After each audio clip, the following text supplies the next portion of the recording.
सबसे अच्छा टीचर कौन होता है? जीवन। जीवन जितना आपको सिखाएगा उतना आप कभी सीख ही नहीं पाएंगे खुद से, कितना भी ट्राई कर लेंगे। जब मैं छोटी थी ना तो मैं सोचती थी कौन होते हैं यार ये बच्चे जो अपने माँ बाप से लड़ते हैं। छी यार, होता है ना, आप बच्चे होते हो बड़े लोग को देखते हो कि ऐसे बात करे अपने माँ बाप से, ऐसे थोड़ी बात करनी होती है। हाँ, संस्कार ही नहीं है इनमें तो। Guess what, who is that kid now? Me. मुझे कोई देखेगा तो यही सोचेगा कैसे बात कर रही है ये, ऐसे बात करनी होती है। नहीं भाई, तुमको बैकग्राउंड स्टोरी पता है? नहीं ना, मत बोलो फिर। इतने में ख़त्म नहीं हुआ। मैं सोचती थी कौन होते हैं यार वो लोग जो मतलब बड़े होके कौन होते हैं, इनका मन ही नहीं लगता किसी काम में। आई मी, ऐसे लोग होते हैं। और मुझे ये नहीं पता था, एवरी मोमेंट आई थॉट कि कौन होते हैं वो लोग मैं बनूंगी। मतलब उस टाइम पे तो वो लोग ऐसे इतने वाहियात और बेकार लगते थे ना कि यार कैसे, छी कौन से लोग होते हैं ये जो इतनी इतनी उम्र हो जाती है अपने घर पे ही रहते हैं। हाय मी, होता नहीं है? आप ये सोचते हो यार ये इतनी जल्दी, इतनी कमी तो इनकी सैलरी है। You see your parents saying like this, और तुम्हें भी लगता है हाँ यार ठीक, क्या ही कमा रहे हैं। बेटर देन जीरो कमाने से, है कि नहीं? पूरे टाइम घर पे बैठे रहने से, सल्ट करने से तो बेटर ही है कि एटलीस्ट कोई इंसान कमाने जा रहा है। ओके, उतने में ख़त्म नहीं होता है। अगर आपको एडल्टिंग हिट हो चुकी है तो आपने ये बात रियलाइज़ क्यों? क्योंकि आपका मन एक जगह पर टिक ही नहीं सकता है। क्योंकि देखो, एडल्टिंग में तुम एक जगह पर टिकोगे तो तुम्हें वो एक जगह ही बोरिंग लगने लगेगी। ओके, और समहाउ वो नहीं होता, आप कितना भी ट्राई कर लो अपने आप को, नहीं नहीं नहीं यार कंपेयर थोड़ी करना था। अंतरात्मा मन तड़पित होता है कि नहीं यार सामने जैसे अगर गलती से आपने इंस्टाग्राम खोल लिया है और उसने अगर आपकी बातें सुन ली हैं तो आपको ट्रिप्स की ही सारी चीज़ें दिखाएगा। फिर आपको लगेगा बाकी सबके माँ बाप ओपन माइंडेड है, आप ही के डरे हुए माँ बाप हैं जो आपको और डरा रही हैं, है ना? और बार बार आपके माँ बाप, इंडियन फैमिलीज ड्रामा। मैं बताती हूँ आपके माँ बाप आपको क्या बोलेंगे, यार एक बार करियर बन जाए फिर चले जाना। अच्छा देखो, 10th 11th तक ये बातें ना अच्छी लगती हैं, अंदर एस्पिरेशन रहती है ना कि हाँ यार सही बात है, एक बार करियर बन जाएगा फिर कर लेंगे। उस टाइम पे मैं सोचती थी हाँ यार सही बात है, 22-23 तक तो बन ही जाता है ना? कौन अभी तक बिना करियर के? मी। तो देखो, जो जो चीज़ आप जीवन में पहले सोच के चले थे कि अरे यार कौन होते हैं वो लोग, एडल्टिंग आपको सिखाती है आप ही हैं वो लोग जो दूसरे लोगों को बचपन में सोचते थे ना कि नहीं नहीं यार ये तो कुछ कर ही नहीं रहे, छी नल्ले लोग। वेलकम टू द नल्ला ग्रुप। नाउ एटलीस्ट जो लोग नल्ले थे वो भी कुछ कर रहे हैं।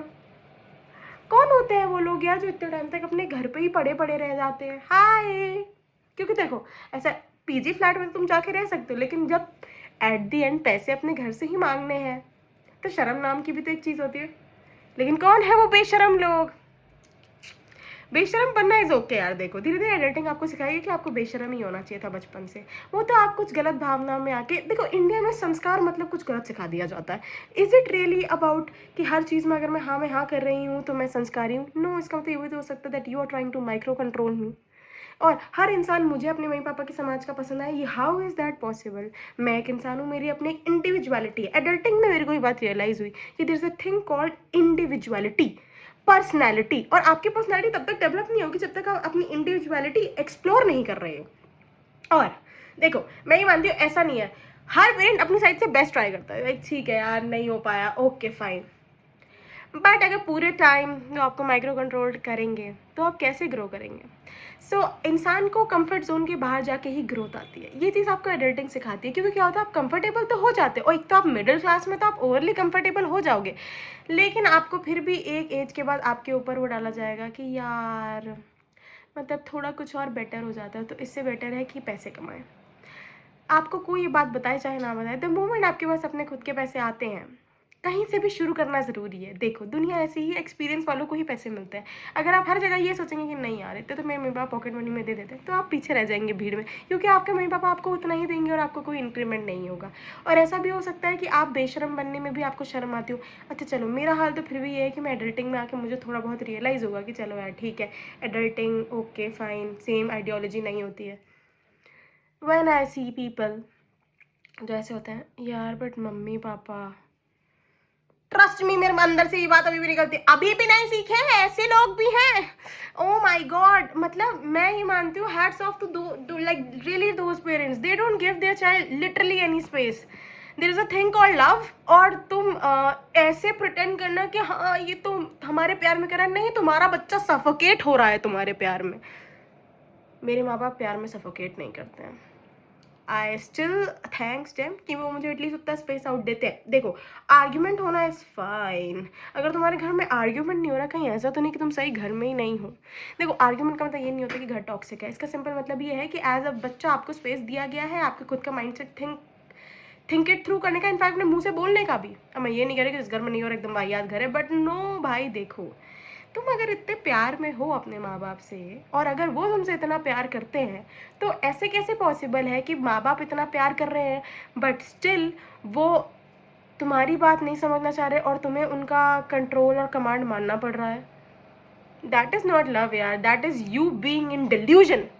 बहुत सिंपल सी बात है. एडल्टिंग में भी अगर तुम्हें ये बात हिट नहीं हुई है भाई, तो कुछ नहीं होगा. इवेंचुअली तुम्हारे सारे सपने ऐसे ही रह जाएंगे. क्योंकि देखो, पेरेंट्स से हमारे बीच में बहुत ज़्यादा जनरेशनल गैप है. It is not about always argumenting with them, but at least you have to put forward your point. उनको ना समझ आए, दैट इज ओके. नहीं समझ आ रहा है तो इंडिपेंडेंट बनो ना भाई, निकलो वहां से. बट अगर तुम इंडिपेंडेंट हो और उसके बाद भी तुम्हारा ये आउटलुक है, नहीं यार उन्हें बुरा लगेगा, they are your parents, they are also suppose to understand you. The equation of love works both way. Normal relationships में भी ऐसे ही वर्क होता है. हाउ इज दिस पॉसिबल कि पेरेंट और चाइल्ड रिलेशनशिप में अगर पेरेंट्स की बात नहीं मानी जा रही है तो पेरेंट नाराज हो जा रहे हैं? No, how could it work like that? इसका मतलब वो भी इमोशनल मेच्योरिटी नहीं गेन कर पाए. तुम तो हो ही डम, मैं तो कह ही रही हूँ. बट स्टिल एक पॉइंट, एक लाइन होती है. अगर वहाँ पे आपको ये बात नहीं समझ आ रही है तो कुछ नहीं होगा. आगे जाके आप भी ऐसी कंट्रोलिंग पेरेंट बनेंगे और फिर जैसे मैं आज ये वीडियो बना रही हूँ वैसे कोई और बच्चा भी ये वीडियो बनाता रहेगा. देखो, इंडिया में जनरेशनल गैप की बातें कम की जाती हैं क्योंकि संस्कार खराब हो जाते हैं, ऐसा बोला जाता है. बट आई फील कि sanskar is not really about always accepting what they are saying. हाँ, साइलेंटली भी, चुपचाप भी अपना वर्कआउट करके निकल सकते हो. नहीं बोल सकते तो अपना दूसरा स्पेस ढूंढो. बट ये क्या होता है कि not living your own life of ये कहना मैं तो समर्पित हूँ. क्या करोगे तुम इस समर्पण का? तुम्हारे पेरेंट्स तुम्हें इस धरती पे लेके आए हैं. They if they want to see you happy, they are also supposed to adjust, as simple as that. And if they are forcing you, and if they are telling you every time that no, if you will do this it will be against my respect, excuse me, you are an individual and you need to accept this, that as an individual also there are something which you have learned all through your life. Life ऐसे work नहीं करती है. It is a two-way street. Everything is a two-way street. And I think यही problem है. Boundaries की problem घर से शुरू होती है भाई. एंड एडल्टिंग में ये बात मुझे तो बहुत तेज हिट हो गई है कि if my house have not actually let me grow into like a person who is actually without boundaries और विद बाउंड्रीज. समझ रहे हो? घर से सब शुरू होता है. अगर तुम्हारी लाइफ में बाउंड्रीज नहीं है कहीं ना कहीं तुम्हारे घर की गलती है. और अभी भी नहीं है, जानने के बावजूद भी देयर इज अ थिंग और बाउंड्री, तो इसका मतलब तुम्हारी गलती है. अब तो तुम्हें पता चल चुका है. You can still start somewhere fresh. But अगर हर जगह तुम अभी भी यही सोच रहे हो कि नहीं यार उनको बुरा लगेगा, तो ब्रो बहुत टाइम बाद there will come a time जब तुम्हें जीवन में बहुत ज़्यादा बुरा लगेगा और उसके बाद there will be nothing left for you because तुम अपनी लाइफ ऐसे जी चुके हो. एंड द ट्रॉमा साइकिल, इसे तो कहते हैं एक जनरेशनल पैटर्न होता है जो हम फॉलो करते हैं. लुक अराउंड, तुमको लगेगा तुम अपने माँ बाप बन रहे हो. ऐसा होता है. भी पोर्ट्रे अपने दोनों में से किसी एक पेरेंट्स को सबकॉन्शियसली. और ये बात पता होने के बावजूद भी अगर तुम अपने आप पे नहीं ध्यान दे रहे हो, तुम कर क्या रहे हो भाई? देखो, adulting is about I think experiences. मैं ये नहीं कह रही लाइफ लेसन ज़्यादा होता है. मेरा एक्सपीरियंस तो लाइफ लेसन का ज़्यादा रहा है. बट आई स्टिल फील कि अगर कुछ चीज़ें पता लग गई, नहीं वर्क हो पा रहा, still one should at least try. I know बहुत सारे लोगों के लिए हार्ड होता है to even wake up in the morning and have a good day. या in fact the thought of waking up is hard for some people. But dude, पूरी दुनिया तो ऐसी नहीं है ना. You have to think it through कि तुम्हें लाइफ में करना क्या है. और अगर नहीं भी समझ आए तो इट्स एटलीस्ट आज क्या करना है. लाइक प्रैक्टिस करना पड़ता है ना प्रेजेंट मोमेंट में रहने के लिए. And if you are not practising then क्या होगा. एंड एज एन एडल्ट अगर आपको ये सारी बातें नहीं हिट हो रही हैं तो कुछ नहीं, आज नहीं तो कल एडल्टिंग ने सबको ही एक एक चाटे मारे हैं. सब चाटे खा खा के सीखते हैं. It's okay. और नहीं सीखते तो कोई बात नहीं, वापस दूसरा चाटा आ जाएगा. देखो, लाइफ हैज़ अ वे. मैं तो हमेशा मानती हूँ लाइफ ही है आपकी पक्की टीचर. वो आपको चाटे मारेगी, आपको नहीं समझ आएगा, वो आपको वापस चाटे मारेगी. आपको वो तब तक चाटे मारेगी जब तक आपको समझ नहीं आएगा. अब इट डिपेंड्स कि if you want to die like this only, fine यार, पीपल आर फाइन. लाइक लोग 50-60 के हो जाते हैं और वो रिग्रेट में मरना प्रेफर करते हैं. And the epic line which I have learned, your life your choice. कुछ भी कर सकते हो, क्या ही हो गया है कि नहीं.